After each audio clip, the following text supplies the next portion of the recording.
मुंबई पुणे एक्सप्रेसवेवरील वाहतूक तब्बल 32 तासांनंतर अखेर सुरळीत झाली. मुंबईच्या दिशेने येणाऱ्या मार्गिकेवर एक गॅस टँकर उलटल्यानं हा महामार्ग तब्बल 32 तास ठप्प होता. त्यामुळे प्रवाशांना मोठा त्रास सहन करावा लागला आणि त्यावरून विरोधकांनी सत्ताधाऱ्यांवर निशाणा साधलाय. मनसे अध्यक्ष राज ठाकरे यांनीही या वाहतूक कोंडीवर भाष्य केलंय. पाहूयात त्यांनी नेमकं काय म्हटलंय.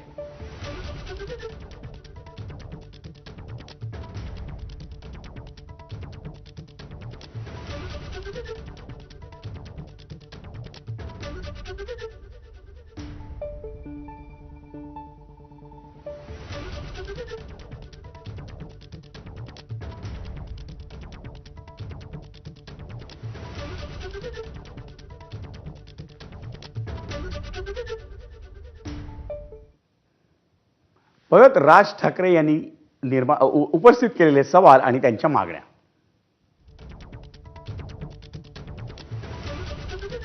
सरकार आणि प्रशासन अशा घटनांमधून बोध घेतं का?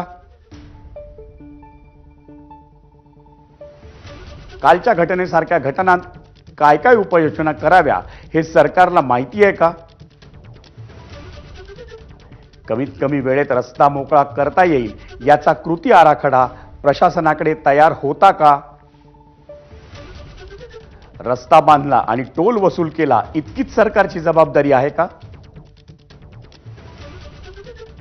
काल ज्या प्रवाशांकडून टोल वसूल करण्यात आला तो सरकारनं परत केला पाहिजे. चौकशांचा फार्स न करता या घटनेसकट इतर संभाव्य घटनांचा कृती आराखडा हा लोकांपुढे ठेवा.